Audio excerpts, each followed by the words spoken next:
Yes. Sure. Yes. Do you understand that pleading guilty you're giving us the right to appeal convicted of these charges after the trial? Yeah, I understand. Sure. Yes. Has anyone forced, threatened, or promised you anything to get you to enter a guilty plea? No. Sure. No. Is your decision to waive these rights and enter a guilty plea because you are in fact guilty? Yes. Sure. Yes. How do you plead to count 6 in indictment 22 SC 182 955 violation, street gang, terrorism, and prevention? Guilty.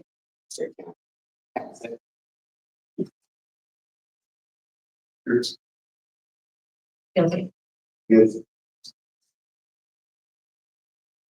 Is this guilty plea freely and voluntarily given with full knowledge of the charges against you?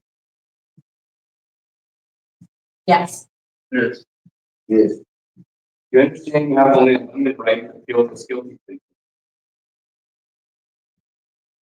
Yes. Yes. Yes. You understand you have only 4 years from today's date to file what is known as the habeas corpus petition challenging the voluntariness and or constitutionality of this guilty plea? Yes. Yes. Yes. Your Honor, should this case proceed to trial, the facts would show that on April 12th of 2021, the victim in this case, Mr. Demario Gilbert, went to the gas station, Chevron gas station, located at 221 Cleveland Avenue, Fulton County, to purchase some cigarettes, approximately 3:54 a.m. in the morning. He exited his car and was openly carrying a firearm. He initially placed underneath his armpit. When he got to the counter, he laid a firearm on the counter and was engaged by somebody inside the store who was hanging out.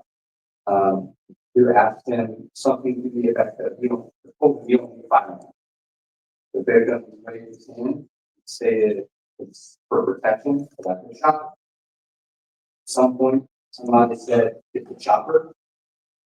And Mr. Lindsay was then summoned from the back of a blue Buick that was parked outside the gas station with some sort of AR style rifle. At which time, defendants were present along with two other individuals, pointed firearms at Gilbert and took his pistol that was previously on the counter and took that out of his pocket.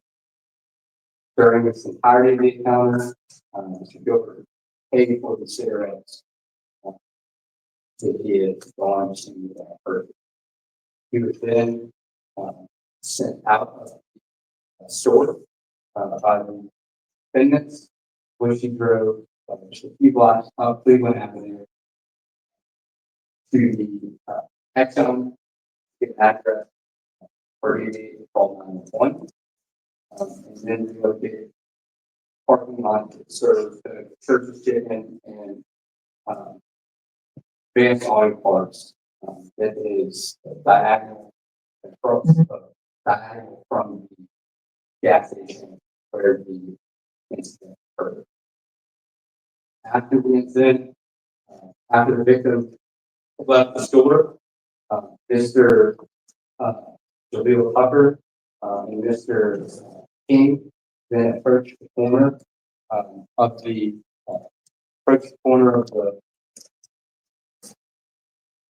intersection of Cross Street with Cleveland Avenue, and probably before shots were fired in the direction of the victim, with one of the shots striking the victim's windshield.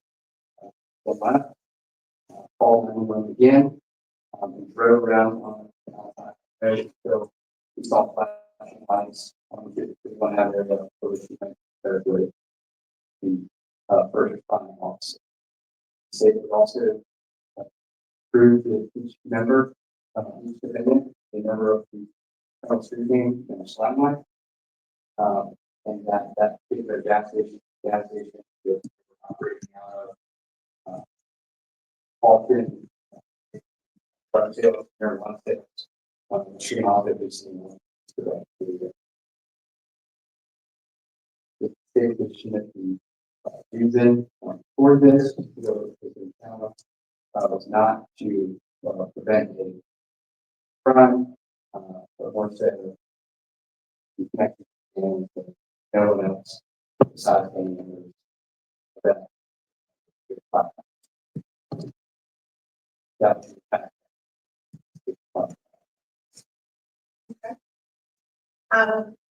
Mr. Lewis and Ms. Now for your clients, as I understand it, they do not have their GED subject for certificate. Please fill out, according to Mr. Lindsay, he's completed the paperwork. Assistance.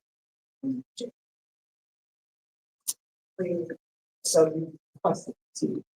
Yes, They have their classes. you never got it. He was on a waiting list, Your Honor, according to the. Just like the wait until they on spot available to take it. So they never got it. Mr. Lewis, Judge, my client has indicated to me that he is 50% there in the industry.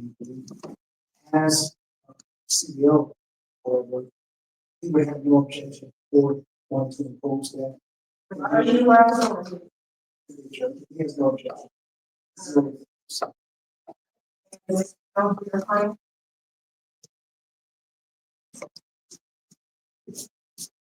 No objection. So for Mr. Gibson and Mr. Lindsay, I'm going to require that they obtain their GED. In addition to that, for all three candidates, I'm also going to require that they obtain one of them once released. That Mr. Lindsay, I don't know anybody that's running into private felons. In my experience, that they've had extremely difficult getting jobs, especially when the word gang is connected. So I would support to put some type of language that says to the ability to do so. I am going to speak lightly to you all at the end of this. I reject that statement. Because certainly folks for me all the time have felony convictions, also have jobs, and felony convictions, also have jobs. It may not be the job that you want, however, it is a gainful employment. I have folks who currently are in jobs for me, have jobs and have paper runners on them, and have previous conditions. So I'm going to speak lightly to these gentlemen once we get to the end, but I'm going to check that because I want Mr. Lindsay to know that Mr. Lindsay, this is either a stumbling block for you, or it is a stepping stone, or it is something that you will never recover. And I want you to know that you can get a job, you can live a life that is one that is going to be productive to you, which is why I require you to be. I also know several folks, and I bring kids to the courtroom all the time. And I've had former gang members, alleged gang members, accused gang members, former folks who have been convicted of literally capital offenses come in and say that they have been able to do X, Y, Z, even with the.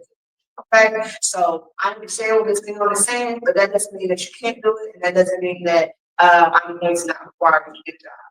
Because here's what I also find: that when folks don't have jobs, they tend to have way too much time.